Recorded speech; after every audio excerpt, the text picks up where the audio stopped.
Bab 1771. Bernard menduga David mungkin memilih untuk membungkam mereka semua. Karena itu, dia langsung berteriak. Hati-hati, semuanya. Mungkin ada jebakan di sini. David membunuh Cornelius dan sekarang menyandera Master Archie, jadi dia tidak akan pernah berbaikan dengan keluarga Lightfoot. Dia menganggap kita orang bodoh. Dia mungkin ingin membunuh kita semua sekarang setelah dia mengatakan yang sebenarnya. Perkataan Bernard membuat semua orang waspada. Lalu, mereka semua menatap David dengan tatapan bermusuhan. Tidak buruk, orang tua. Kau tahu aku menganggap kalian semua bodoh, tetapi kau tidak seharusnya mengatakan bahwa aku ingin membunuhmu. Kalian mengejarku untuk membunuhku dan kemudian kalian sendiri yang terbunuh. Bagaimana kalian bisa mengatakan aku ingin membunuhmu? Cornelius juga meninggal dengan cara ini. Dia mengundang masalah bagi dirinya sendiri, kata David sambil tersenyum tipis. David, jika kau membunuhku, kau akan selamanya terikat dengan keluargaku. Kau yakin ingin melakukan ini? Kami memiliki Grandmaster di Saint Realm dalam keluarga. Keluarga pasti akan meminta Grandmaster untuk membalaskan dendamku begitu aku mati. Archimedes masih berjuang. Sekarang, bahkan dia tahu David berpura-pura bodoh. David telah menjadi musuh bebuyutan keluarga Lightfoot sejak dia membunuh Cornelius. Oleh karena itu, kemungkinan dia membiarkan Archimedes pergi sangat rendah. Namun Archimedes tidak mau menunggu kematiannya seperti ini. Dia masih ingin mencoba meyakinkan David untuk membiarkannya pergi. Archimedes, apakah menurutmu aku masih bisa berbaikan dengan keluargamu setelah ini? Tanya David sambil merasa geli. Sesungguhnya keinginan manusia untuk bertahan hidup sangat kuat. Archimedes tahu dia tidak bisa melarikan diri tetapi dia masih tidak ingin menyerah. David, aku ingin jujur padamu. Aku di sini untuk menyelidiki kematian Cornelius. Jika kau tidak membunuhku, aku bisa berpura-pura ini tidak pernah terjadi dan aku tidak akan memberitahu keluarga bahwa kau membunuh Cornelius. Ini akan menguntungkan kita berdua, bagaimana menurutmu? Tidak. Kau mungkin tidak akan mengungkapkannya setelah aku melepaskanmu, tetapi kau pasti akan mengungkapkannya setelah beberapa saat setelah kau melupakan rasa takut akan kematian. Aku tidak ingin menambah masalah untuk diriku sendiri. Hanya orang mati yang bisa menyimpan rahasia. Ditambah lagi, bagaimana orang akan tahu bahwa aku telah membunuh kalian semua? David, apakah kau yakin bisa membunuh kami semua? Selama salah satu dari kami berhasil lolos, kau akan dikejar dan dibunuh oleh keluarga. Ditambah lagi, kau tidak bisa memahami teknik Saint. Para Grandmaster punya banyak cara untuk menemukanmu. Oh, apakah orang suci itu maha kuasa? Mengapa aku merasa sulit untuk mempercayaimu? Ketika Archimedes melihat betapa acuhnya David, dia mengubah strateginya dan berteriak pada Bernard dan yang lainnya dari kejauhan. Paman Bernard, begitu David membunuhku, jangan langsung membalaskan dendamku. Kau harus melarikan diri dan memberitahu para tetua keluarga apa yang terjadi. Minta mereka untuk memanggil para Grandmaster untuk membalaskan dendamku dan Cornelius. Kami akan melakukannya, Master Archie. Jawab Bernard. Jangan khawatir, Master Archie. Kami pasti akan menyampaikan pesanmu kembali ke keluarga, jawab mendiang Sovereign Ranker lainnya. Kau ingin lari? Bukankah kau bilang bahwa Saint itu hebat dan kuat? Apa kau pikir kau punya kesempatan untuk melarikan diri dari Saint? David mengejek. Bagaimana cara melarikan diri dari seorang Saint? Santo, di mana? Siapa di sini yang seorang Santo? Itulah pertanyaan-pertanyaan dalam hati para anggota keluarga Lightfoot. Mereka tidak tahu apa yang dimaksud Daud. David, apakah kau meminta seorang Saint untuk datang ke sini? Tidak mungkin. Bagaimana mungkin Saint bisa bertindak begitu saja? Kau berbohong. Jika memang ada seorang Saint di sini, suruh mereka keluar. Kata Archimedes dengan suara gemetar. Dia ada di depanmu. Akulah Santo, kata David dengan sok tahu. Kau, seorang Santo. Hahaha. Archimedes mulai tertawa. Dia pikir David berhasil mengajak seorang Saint datang. Karena David dapat melawannya dengan lebih dari 10 triliun dolar bintang, identitasnya pasti luar biasa. Oleh karena itu, tidak mengherankan jika dia memiliki master di Saint Realm. Jika David berhasil membawa tuannya datang ke sini, semua orang dari keluarga Lightfoot akan terbunuh. Namun David mengklaim dirinya sebagai orang suci. Lucu sekali. Apakah ini mungkin? Mustahil. David mungkin bahkan tidak tahu apa itu orang suci. Di antara semua orang suci di Kerajaan Bintang, siapa di antara mereka yang bukan seorang Grandmaster? Yang termuda telah hidup setidaknya selama 10.000 tahun. Meskipun tidak ada batasan usia setelah seseorang mencapai alam abadi dan seseorang perlu melihat tulang-tulangnya untuk mengetahui usia sebenarnya, siapapun dengan mata yang tajam dapat mengetahui usia umum seseorang. Bab 1772. Daud jelas tidak berusia lebih dari 1000 tahun. Sejujurnya, dia akan sama hebatnya dengan para jenius teratas itu jika dia menjadi sovereign ranker di usia ini. Akan tetapi, Archimedes tidak akan pernah mempercayai David jika dia mengatakan bahwa dia adalah seorang santo. Ini karena hal itu di luar logika. Itu hanya mungkin jika David berasal dari peradaban yang lebih tinggi di luar Star Kingdom. Mustahil bagi seorang suci yang berusia kurang dari 1000 tahun untuk hidup di Kerajaan Bintang. Tidak peduli seberapa berbakatnya dia, berapa banyak pertemuan aneh yang dialaminya, atau berapa banyak harta surga dan bumi yang dikonsumsinya, itu tetap mustahil. Para tokoh kuat lainnya dari keluarga Lightfoot merasa sangat terhibur. Mereka memiliki pemikiran yang sama seperti Archimedes. Mereka hanya memiliki satu kata di hati mereka, tidak mungkin. David tidak mencoba menjelaskan karena dia menghadapi ejekan dari Archimedes dan anggota keluarga Lightfoot. Tidak seorang pun akan mempercayainya, apapun yang dikatakannya. Akan lebih baik jika mengambil tindakan saja. Ketika melihat mereka mengejeknya, David berpikir dalam hati, teruslah tertawa. Berbahagialah sekarang agar aku bisa mengirimmu ke neraka nanti. Anggap saja ini sebagai penghormatan yang kuberikan kepada orang yang akan meninggal. Seiring berjalannya waktu, gelombang tawa Archimedes juga mereda. David tidak pernah mengatakan apapun selama ini. Semua orang menduga ada yang tidak beres dengan David. Ketika suasana menjadi tenang, David berkata, "Sudah selesai. Bersiaplah untuk mati. Sebagai seorang santo, aku sudah sangat baik hati menahan kalian para semut yang menertawakanku." David, kamu. Sebelum Archimedes dapat menyelesaikan kesadarannya, ia diganggu oleh suatu energi yang membuatnya merasa putus asa. Bernard merasakan ada sesuatu yang salah saat David berbicara. Saat hendak menggunakan tubuh emas abadi, ia menyadari bahwa ia tidak dapat menggerakkan tubuhnya sama sekali. Seolah-olah ia telah terkena mantra pengikat. Yang lainnya akan mengikuti perintah Archimedes dan berlari pulang menggunakan celah ruang angkasa. Saat mereka merobek celah kecil, mereka menyadari mereka tidak dapat bergerak lagi. Orang-orang yang membeku memperlihatkan ekspresi ketakutan di wajah mereka. Tekanannya terlalu kuat, rasanya seolah-olah langit runtuh menimpa mereka. Mereka tidak bisa bergerak, tetapi pada saat yang sama, rasa takut yang tak berujung membuncah di dada mereka. Apakah ini kekuatan Saint? Bagaimana ini mungkin? Apakah kau benar-benar seorang Saint? Tanya Bernard dengan ngeri. Perkataannya bagaikan gemuruh guntur. Semua orang merasa pusing karena terkejut. Beberapa orang bahkan pingsan di tempat.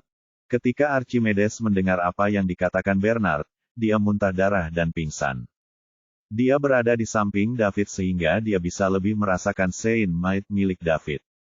Ditambah dengan apa yang dikatakan Bernard, dia mengalami gangguan emosi total.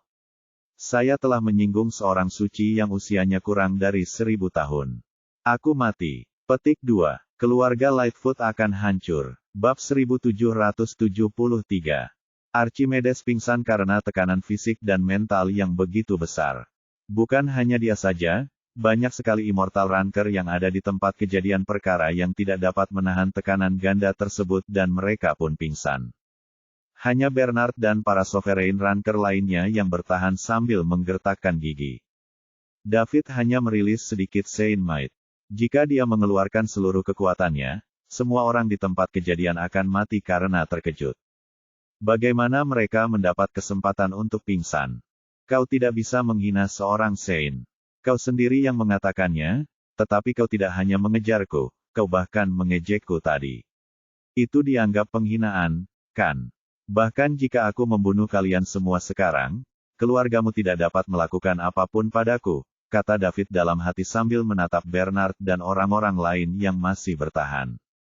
Bernard tidak tahu harus berkata apa. Tentu saja dia tidak bisa berkata apa-apa. Dia bertahan sampai nafas terakhirnya. Begitu dia menghembuskan nafas ini, kondisi pikirannya akan hancur, dan dia akan muntah darah dan pingsan seperti yang lainnya. Bernard tahu dia tidak bisa lepas dari ini. Dia hanya bisa menyalahkan Archimedes karena mengalami nasib buruk sekarang setelah keadaan meningkat ke tahap ini. Mereka menyinggung David, seorang santo muda, di kedai minuman saat mereka tiba di West End. Perkelahian di pelelangan juga memperburuk konflik mereka. Sekarang mereka bahkan berani datang ke sini untuk membalas dendam terhadap seorang Saint. Mereka hanya ingin mencari kematian. Sekalipun keluarga Lightfoot menakutkan, mereka tetap saja dibatasi di hadapan seorang Saint. Jika seorang suci ingin membunuh mereka, mereka tidak akan dapat melarikan diri. Mereka hanya bisa berharap keajaiban akan terjadi. Misalnya, kedatangan Grandmaster mereka. Namun, para guru besar mereka selalu tinggal menyendiri di tanah leluhur. Jadi, mengapa mereka tiba-tiba muncul di sini? Sisanya ingin memohon belas kasihan David, tetapi mereka tidak dapat berkata apa-apa. Bahkan Bernard, seorang sovereign ranker yang sudah meninggal, tidak dapat berbicara, apalagi para pemula dan sovereign ranker tingkat menengah. Begitu mereka menghembuskan napas, mereka akan terluka parah. David merasa sudah waktunya mengirim mereka semua ke neraka. Alasan dia tidak langsung membunuh mereka semua adalah karena dia ingin menguji kekuatannya. Sekarang setelah dia melakukan hal itu, dia melihat bahwa hal itu memang menakutkan. Dia hanya mengeluarkan sedikit energinya dan menyebabkan banyak orang pingsan. Yang lainnya juga tidak lebih baik. Mereka bahkan tidak berani berbicara dan semuanya menahan napas terakhir mereka. Karena mereka sudah berada di titik yang tidak bisa kembali, David tidak perlu bersikap lunak lagi pada mereka. Keluarga Lightfoot mungkin tidak dapat menemukannya segera setelah dia membunuh orang-orang ini. Dia akan menyuruh Alba membangun perusahaan perdagangan Liga Timur dengan menggunakan pengaruh Treasure Trove dan kemudian menerobos ke peringkat Saint sejati. Ketika saatnya tiba, memangnya kenapa jika keluarga Lightfoot tahu itu dia? Dia tidak akan takut bahkan jika seorang Saint sejati mengejarnya. Ledakan. David melepaskan lebih banyak energinya. Kekuatan Saint yang menekan semua orang menjadi 2 kali lipat. Bernard dan para sovereign ranker lainnya menggertakkan gigi sambil berusaha sekuat tenaga untuk bertahan, tetapi sekarang, mereka tidak dapat menahan tekanan Saint Might milik David lagi. Aduh, seluruh kondisi pikiran mereka hancur, dan mereka pingsan setelah muntah darah. Bahkan jika mereka dapat bertahan hidup dari luka-luka tersebut, mereka akan membutuhkan banyak waktu untuk pulih. Mereka hanya dapat pulih dengan bantuan banyak harta surga dan bumi. Tetapi David tidak memberi mereka kesempatan untuk melakukannya. Dengan lambaian tangannya, panah Saint Might yang tak terhitung jumlahnya melesat dari tangannya dan memasuki tubuh para anggota keluarga Lightfoot, tanpa sengaja menghancurkan tubuh mereka. Keluarga Lightfoot yang tak sadarkan diri tidak menyadari bahwa hidup mereka telah berakhir. Di bawah kehancuran Saint Might, mayat-mayat itu lenyap di udara, tidak meninggalkan jejak apapun. Pada akhirnya, hanya Archimedes yang tersisa, dan dia masih berada di tangan David. Jika seorang Saint ingin membunuh seorang Eternal, itu akan menjadi kekalahan telak. Anggota keluarga Lightfoot tidak punya kesempatan untuk melarikan diri. Ketika David hendak membunuh Archimedes untuk selamanya, tiba-tiba ia mencium bau yang menyengat. Setelah ia melihat sekeliling, ia melihat Archimedes telah buang air besar karena takut. Bab 1774. Apakah ini pewaris pertama keluarga Lightfoot? Kejeniusan Star Kingdom. Dia sangat pengecut. David tidak mengerti bagaimana mereka memilih Archimedes menjadi pewaris pertama. Apakah tidak ada orang lain? David tidak tahan lagi dengan bau yang menyengat itu, jadi dia mengusir Archimedes. Setelah itu, kilatan cahaya melintas di langit. Ledakan. Archimedes menghilang dalam ledakan itu, tubuhnya berubah menjadi debu. Pewaris pertama keluarga Lightfoot meninggal begitu saja. Jelas bahwa keluarga Lightfoot akan melakukan sesuatu yang besar setelah kedua ahli waris mereka meninggal berturut-turut. Para Grandmaster Sein Realm juga akan keluar dari pengasingannya. Seluruh benua suci pusat mungkin terlibat, dan semua orang akan tegang. Dua ahli waris dari keluarga besar tersebut meninggal dunia, sehingga keluarga tersebut pasti ingin mencari pembunuhnya dan memusnahkan garis keturunan mereka demi menyelamatkan muka. Bagaimana orang luar akan memandang mereka jika mereka tidak melakukan itu? Ini bukan lagi tentang kematian ahli waris mereka, ini tentang reputasi dan kejayaan keluarga Lightfoot. Jika ahli warisnya meninggal, mereka dapat menghabiskan lebih banyak waktu dan sumber daya untuk membesarkan anak berikutnya. Namun, akan menjadi masalah besar jika reputasi mereka tercoreng. Jadi, keluarga Lightfoot pasti akan melakukan sesuatu yang besar untuk menyelamatkan muka. Sekarang, mereka akan lebih fokus ke WSN. Setelah membunuh lebih dari 10 pembangkit tenaga listrik dari keluarga Lightfoot, David bertindak seolah-olah tidak ada yang terjadi. Dia perlahan-lahan terbiasa dengan hukum rimba. Kalau dia ingin bertahan hidup dan tetap hidup, dia tidak bisa bersikap baik hati. Jika dia membiarkan Archimedes dan yang lainnya pergi, Archimedes pasti akan segera membawa orang-orang yang lebih kuat dari keluarganya untuk membalas dendam. Dia tidak akan berhenti sampai dia membunuh David. Meskipun David tidak takut, lebih baik membunuh Archimedes saja untuk mengurangi masalah dan menyelesaikannya sekali dan untuk selamanya. Setelah mengurus semuanya, David melihat sesuatu mengambang di tempat Archimedes meninggal.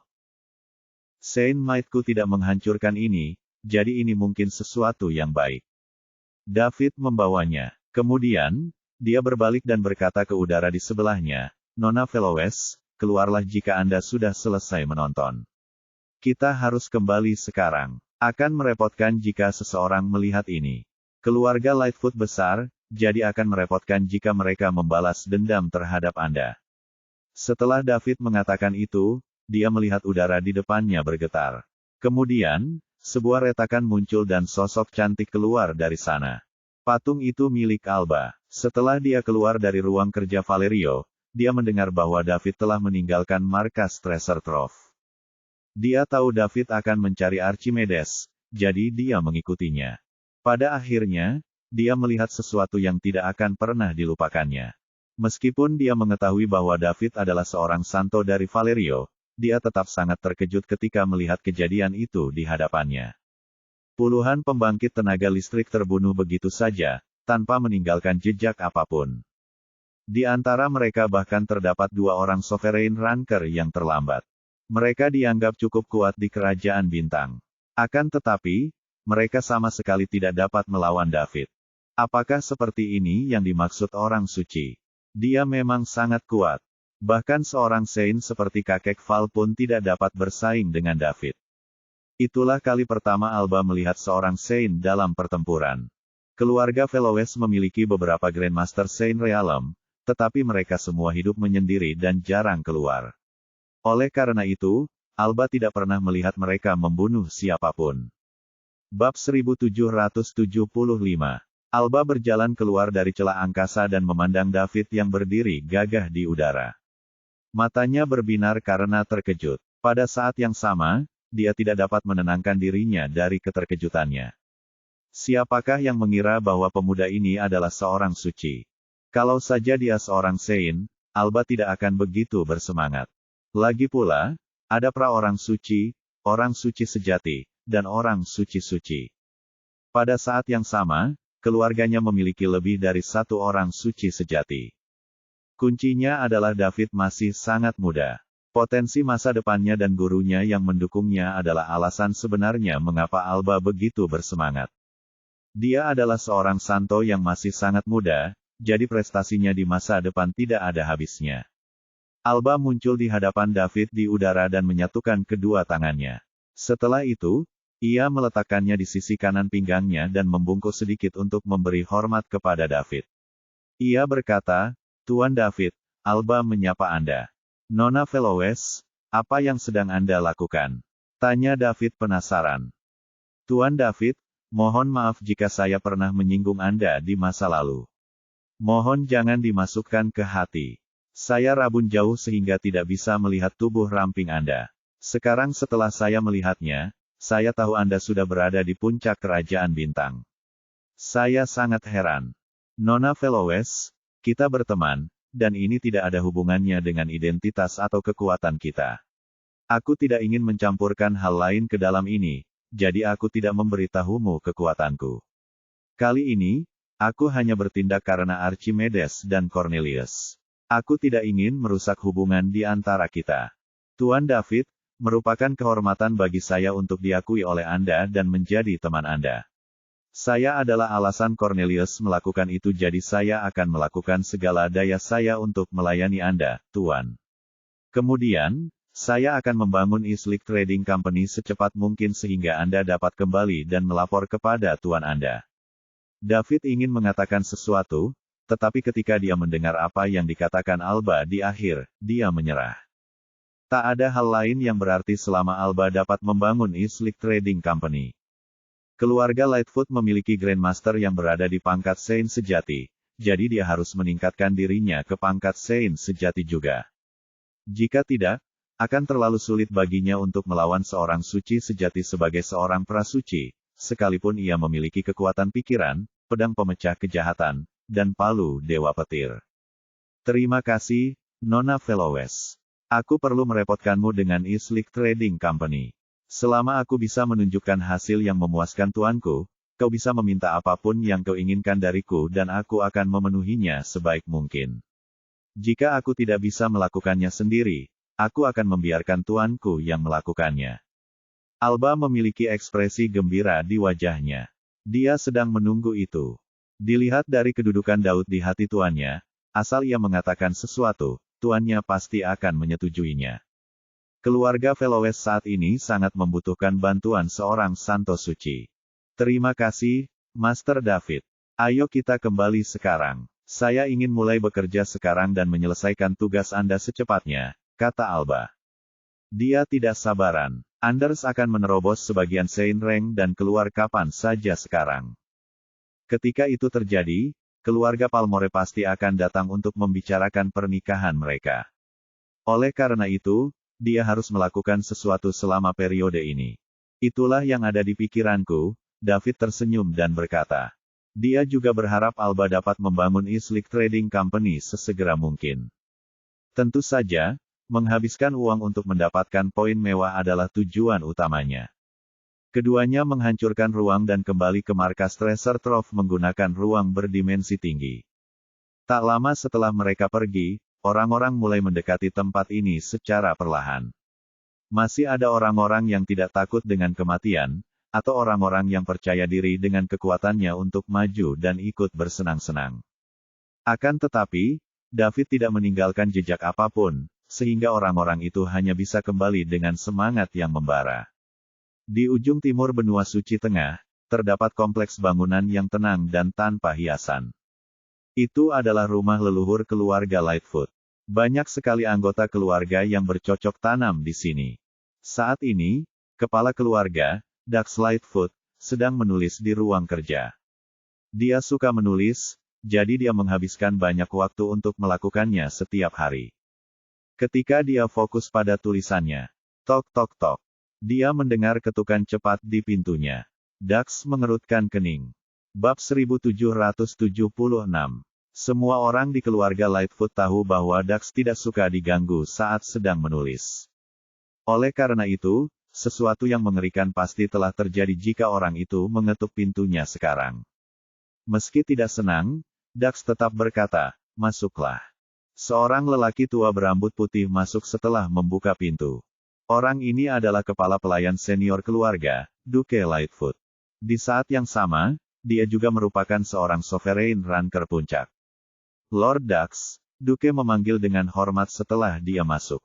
Apa yang begitu mendesak? Tanya Dax. Tuan Dax, kami baru saja mendapat kabar bahwa Tuan Archie telah meninggal. Papan namanya baru saja pecah. Orang-orang lain yang meninggal bersamanya adalah orang-orang kuat yang dikirim oleh keluarga. Mereka semua telah meninggal dan tidak ada yang selamat. Ledakan. Apa? Archie sudah mati. Dax membanting tangannya ke meja ketika mendengarnya. Ya, Lord Dax. Itu benar, saya sudah mengonfirmasinya, jawab Duke. Dia tidak berani memberitahu Dax sesuatu yang belum dikonfirmasi. Kumpulkan semua orang untuk rapat keluarga.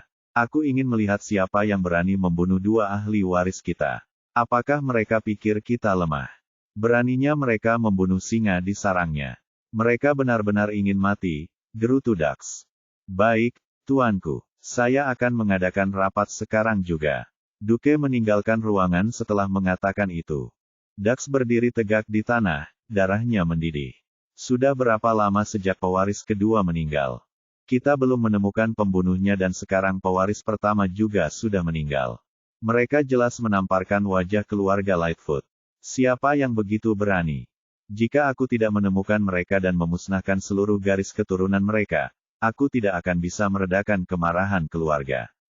Tidak lama setelah, dong dong dong. 9 dong bergema melalui kediaman utama Lightfoot, memecah kesunyian. Banyak orang keluar dari berbagai gedung. Lalu, mereka melompat ke udara dan terbang ke aula utama. 9 dong adalah ordo tertinggi dalam keluarga. Siapapun yang mendengar ini harus menuju aula utama, apapun yang sedang mereka lakukan. Di dalam aula utama keluarga Lightfoot, kepala keluarga, Dax, sedang duduk di kursi utama dengan ekspresi muram di wajahnya. Inti lainnya sama seperti dia. Mereka semua memiliki ekspresi serius yang tidak biasa di wajah mereka. Jelas, mereka telah mengetahui tentang kematian Archimedes. Keluarga Lightfoot kini tegang karena dua ahli waris mereka terbunuh satu demi satu. Jika mereka gagal mengurus ini dengan benar, pukulan terhadap reputasi keluarga mereka tidak akan tertandingi. Ditambah lagi, ada dua mendiang sovereign ranker di antara orang-orang yang meninggal. Pada akhirnya, semua orang mati, yang menunjukkan betapa kuatnya musuh mereka. Orang normal tidak akan mampu melakukan ini. Mereka bahkan mungkin harus meminta para Grandmaster untuk menangani hal ini. Mereka perlu meminta para Grandmaster untuk menangani hal ini dan pada saat yang sama, mereka juga perlu melakukan sesuatu tentang hal itu. Dua ahli waris mereka meninggal dunia sehingga mereka tidak bisa tinggal diam. Jika tidak, dunia luar akan menganggap keluarga Lightfoot lemah. Bab 1777. David dan Alba kembali ke markas Treasure Trove bersama-sama. Kemudian, Alba memanfaatkan identitasnya sebagai nona muda ketiga Treasure Trove untuk mulai fokus pada pengembangan Eastlick Trading Company. Dengan perintah Kepala Valerio, klien dan platform Treasure Trove semuanya dibuka untuk Eastlick Trading Company. Sangat mudah untuk mengembangkan perusahaan perdagangan dengan cukup uang dan platform. Mereka hanya perlu membeli barang pada tahap awal. Pertama, mereka membeli beberapa villa dan menentukan lokasi kantor pusat. Kemudian, mereka mendirikan beberapa cabang di berbagai zona perdagangan menengah dan besar. Setelah itu selesai, mereka dapat mulai beroperasi. Treasure Trove menyediakan semua saluran ini kepada perusahaan. Bagaimana dengan staf? Mereka bisa saja mentransfer sebagian dari Treasure Trove. Namun, David juga memberitahu Alba bahwa dia dapat menggunakan staf, platform, dan sumber daya dari Treasure Trove, tetapi dia harus mengeluarkan uang. Dengan kata lain, Eastlick Trading Company harus membelinya dari Treasure Trove. Itulah intinya dan David tidak akan melanggarnya. Dia mengklaim bahwa mereka ingin menyelesaikan utang-utang tersebut dengan benar dan dia tidak ingin menggunakan identitasnya untuk mengambil keuntungan dari Treasure Trove. Kenyataannya, dia ingin Alba menghabiskan lebih banyak uang sehingga dia bisa mendapat lebih banyak poin mewah. Ketika Alba melihat betapa seriusnya sikap David, dia pun melakukan apa yang dikatakannya. Lagi pula, David memiliki semua uang di dunia. Bagi Alba, uang bukanlah hal yang penting, dan dia tidak berhemat dalam pengeluaran.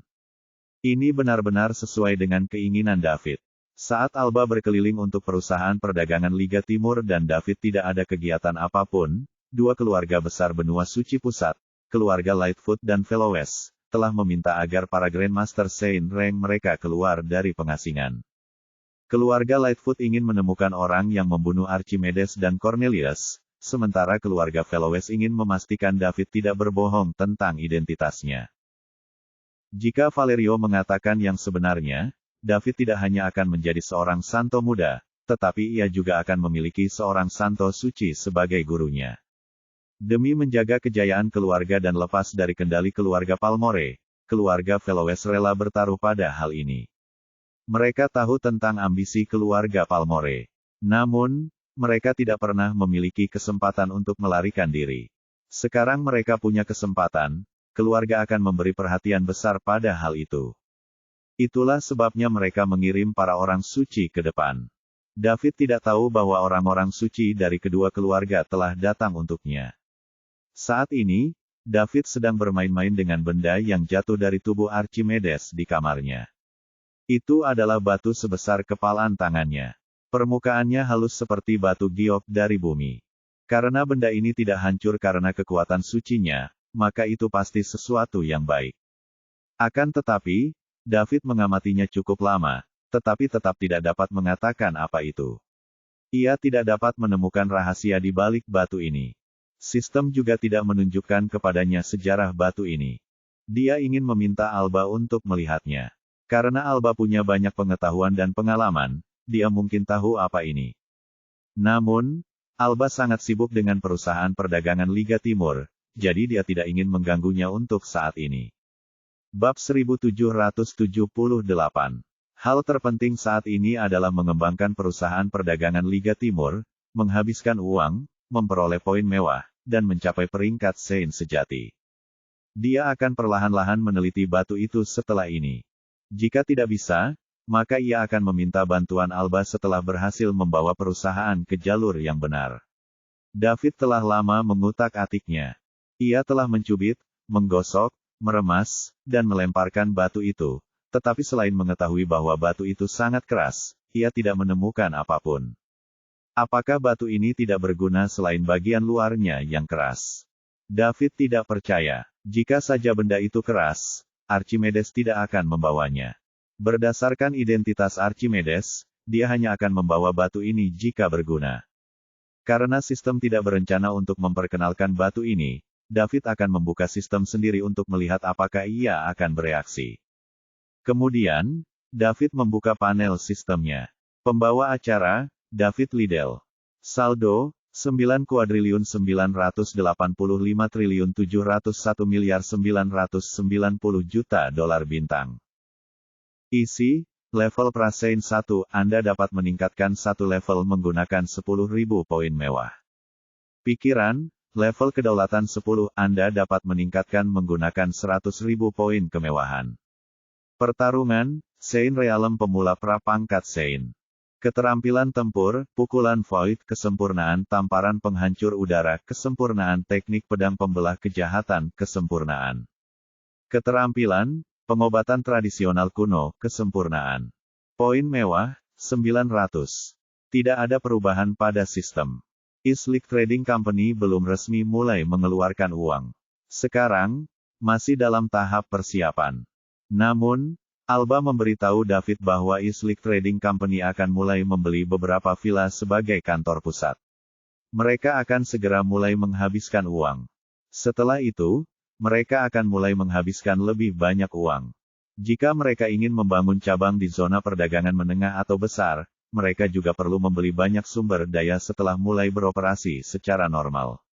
Mereka membutuhkan dana jika ingin mengembangkan Islik Trading Company dalam waktu singkat. Tentu saja, ini adalah semua yang diinginkan David.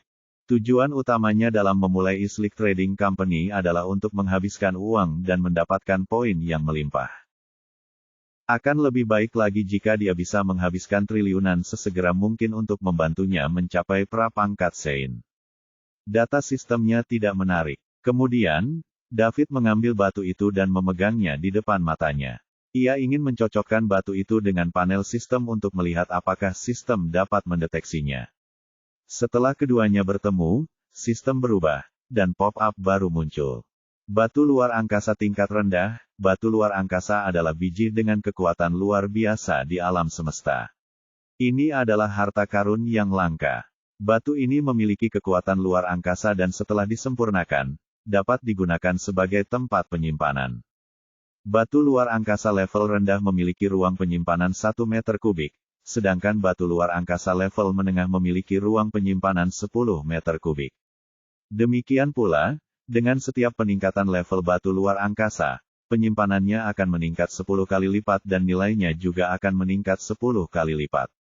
Batu luar angkasa level tinggi akan memiliki penyimpanan 100 meter kubik. Ada cara terbatas untuk menggunakan batu luar angkasa dan tidak semua orang dapat menggunakannya. Hanya orang dengan kekuatan pikiran yang dapat menggunakannya. Cara penggunaannya sederhana, buka penyimpanan internal batu luar angkasa dengan kekuatan pikiran Anda untuk menyimpan barang-barang Anda. Anda tidak dapat menyimpan makhluk hidup di batu luar angkasa. Harap berhati-hati dengan cara Anda menggunakannya, tuan rumah. Pendahuluan berakhir di sini. Sebuah cahaya muncul di mata David setelah dia membacanya. Ini adalah harta karun yang bisa saya gunakan untuk menyimpan barang-barang saya. Ini sangat berguna bagi David. Meskipun itu hanya batu luar angkasa tingkat rendah dan hanya memiliki ruang penyimpanan 1 meter kubik sehingga dia tidak bisa menyimpan sarung pedangnya di dalamnya, setidaknya dia bisa menyimpan anggur indah 100 bunga dan buah di dalamnya. Agak merepotkan kalau harus membawa toples anggur kemana-mana. Karena ada batu luar angkasa tingkat rendah, pasti ada pula batu luar angkasa tingkat menengah. Jika dia dapat membeli batu luar angkasa tingkat menengah, dia dapat meletakkan sarung pedangnya di dalam ruang penyimpanan seluas 10 meter kubik. Dia akan bertanya kepada Valerio kapan dia punya waktu dan melihat apakah Treasure Trove memiliki batu luar angkasa tingkat menengah untuk dijual. Jika memang ada, dia akan membelinya berapapun harganya. Dia tidak hanya bisa mendapatkan poin mewah, tetapi dia juga bisa menggunakannya untuk menyimpan barang-barangnya. Bab 1779. David tiba-tiba teringat sesuatu. Archimedes hanyalah seorang sovereign ranker parsial dan dia belum memiliki kekuatan pikiran, jadi mengapa dia membawa-bawa batu luar angkasa? Apakah dia perlu meminta bantuan dari Bernard, seseorang yang memiliki kekuatan pikiran, setiap kali dia perlu menyimpan atau mengambil sesuatu dari batu itu? Itu mungkin. Bagaimanapun, Bernard adalah pelindung Archimedes dan keduanya selalu bersama. Setelah dia mengetahui hal ini, pertanyaan lain muncul di benak David.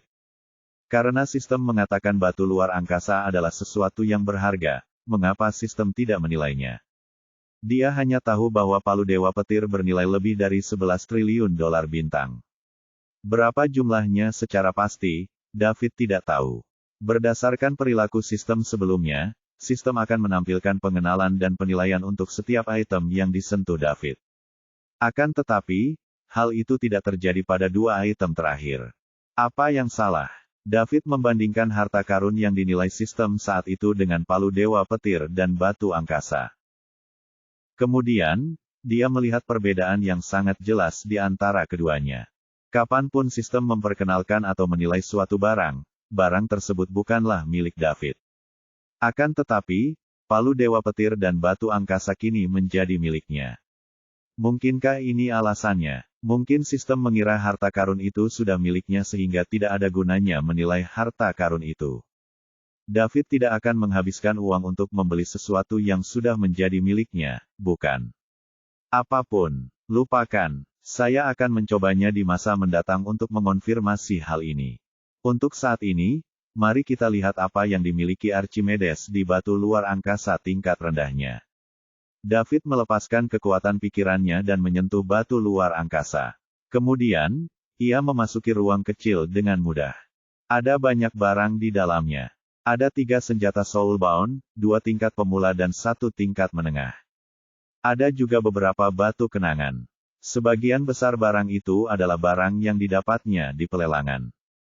David menggunakan kekuatan pikirannya pada salah satu batu memori dan mengeluarkannya. Saat dia melihat batu luar angkasa tingkat pemula di tangan kirinya dan batu memori di tangan kanannya, David menyeringai. Batu luar angkasa sangat berguna. Setelah menghancurkan batu memori di tangan kanannya, isi batu itu muncul di kepalanya. Berisi 3 tingkatan pertama dari telapak bergelombang tingkat ke-9. Dikatakan bahwa kekuatannya yang dahsyat dapat ditumpangkan setelah seseorang berhasil mempelajarinya. Setelah menumpangkan ke-9 tingkatan, kekuatannya akan menjadi mengerikan. Sayangnya, hanya ada 3 peringkat di sini. Sembari memegang batu angkasa tingkat rendah, David bangkit dan berjalan ke sudut ruangan untuk menaruh anggur indah 100 bunga dan buah di dalamnya. David juga menaruh harta lainnya di dalamnya. Akan lebih nyaman jika lain kali hanya membawa satu batu saja. Setelah dia melakukan semua itu, dia berbaring di tempat tidur. Sekarang, dia akan menunggu Alba mengeluarkan lebih banyak uang sehingga dia bisa mendapatkan poin lebih mewah di balik layar. David tidak ingin khawatir tentang Eastlick Trading Company. Lagi pula, Marley lah yang menjadi kepala, bukan dia. Sejak memulai dari bumi, ke Bima Sakti, dan sekarang ke Star Kingdom, David menyadari sesuatu. Kekuatan adalah hal yang paling penting. Segala sesuatunya akan sia-sia tanpa kekuatan. Uang dan harta benda bersifat eksternal dan dapat hilang kapan saja. Bab 1780. Keluarga Felowes kaya raya dan termasuk 3 keluarga terkaya di Star Kingdom. Akan tetapi, mereka tidak memiliki orang suci yang suci, sehingga mereka menghadapi krisis hidup dan mati. David berharap Alba bisa bergegas. Keluarga Lightfoot pasti melakukan sesuatu sekarang. Namun, David tidak menyangka seberapa kuat orang-orang yang mereka kirim kali ini. Mereka tidak seharusnya hanya menjadi peraih peringkat puncak Sovereign. Terakhir kali, 2 Sovereign Ranker yang terlambat dan begitu banyak tokoh terkemuka tewas tanpa jejak. Apa yang akan dilakukan seorang Sovereign Ranker puncak kepadanya? Ada kemungkinan lebih dari separuhnya akan menjadi orang suci sebagian atau bahkan orang suci. Aku harus bungkam dulu sebelum mencapai pangkat Saint sejati, pikir David dalam hati. Dia masih bisa menangani seorang prasanto, tetapi jika keluarga Lightfoot mengirim seorang santo sejati, dia akan membutuhkan bantuan keluarga Felowes. Keesokan paginya, Alba datang menemui David. Dia mengatakan bahwa dia telah memutuskan lokasi untuk kantor pusat Eastlick Trading Company. Ada 3 lokasi yang cocok dan dia butuh konfirmasi dari David sebelum dia membelinya. David gembira mendengarnya. Saya akan mulai menghabiskan uang. Tentu saja dia tidak akan menunda sesuatu yang begitu penting. Nona Felowes, kapan kita berangkat? Tanya David. Jika Anda tidak memiliki sesuatu untuk diurus sekarang, kita bisa segera pergi. Kita harus melakukannya sesegera mungkin. Jika kita dapat membangun markas besar, yang lain akan percaya bahwa kita memiliki kekuatan dan kemudian memilih untuk bekerja sama dengan kita, jawab Alba. Tidak, apa yang harus kulakukan? Yang terpenting bagiku saat ini adalah mengembangkan perusahaan dan menyelesaikan tugas magisterku. Bagaimana kalau kita pergi sekarang? Tanya David cepat.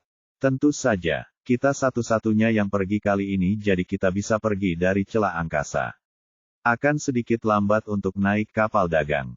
Bagus sekali. Memang terlalu lambat untuk naik kapal. Nona Felowes, aku akan mengantarmu nanti. Orang-orang kudus dapat bepergian di ruang dimensi ke-6, dan itu akan lebih cepat daripada bergerak melalui ruang dimensi ke-4 atau ke-5. Terima kasih, Guru David.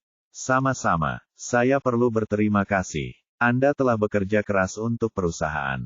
Saya tidak tahu apa-apa, jadi saya tidak bisa banyak membantu. Apa yang kau katakan, Tuan David? Kami masih membutuhkan bantuanmu. Aku harap kau bisa mengucapkan beberapa patah kata yang baik kepada tuanmu untuk kami. Tentu saja, sekalipun Daud berkata demikian, ia berpikir, Tuan siapa? Akulah tuanku sendiri. Itu tergantung pada apakah kau membantuku mencapai pangkat orang suci dan kemudian aku akan menentukan apakah aku dapat membantumu keluar dari kesulitanmu. Bagaimana kalau kita berangkat sekarang, Nona Felowes? Baiklah, jawab Alba. Permisi. Setelah David mengatakan itu, dia memegang tangan Alba.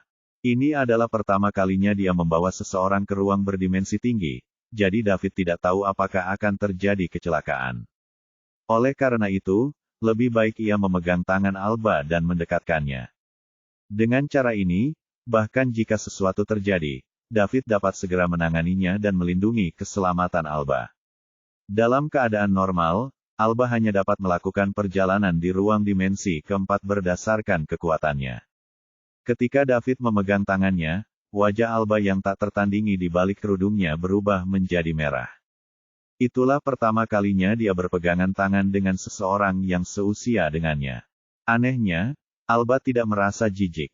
Setelah mereka selesai berdiskusi, mereka bersiap menuju zona perdagangan besar 7 di ujung barat benua suci tengah. Di sanalah David beristirahat saat ia tiba di benua suci pusat dan di mana kantor pusat perusahaan perdagangan Liga Timur berada. Saat David memegang Alba dan hendak menghancurkan ruangan, dia tiba-tiba berhenti dan menatap lurus ke depan. Dengan kekuatan pikirannya, dia merasakan ruang di depannya berubah. Alba menyadari ada yang tidak beres dengan David, jadi dia bertanya dengan rasa ingin tahu, "Ada apa, Tuan David?" David tidak menjawab Alba. Sebaliknya, dia berkata dengan keras, "Siapa itu? Tolong tunjukkan dirimu."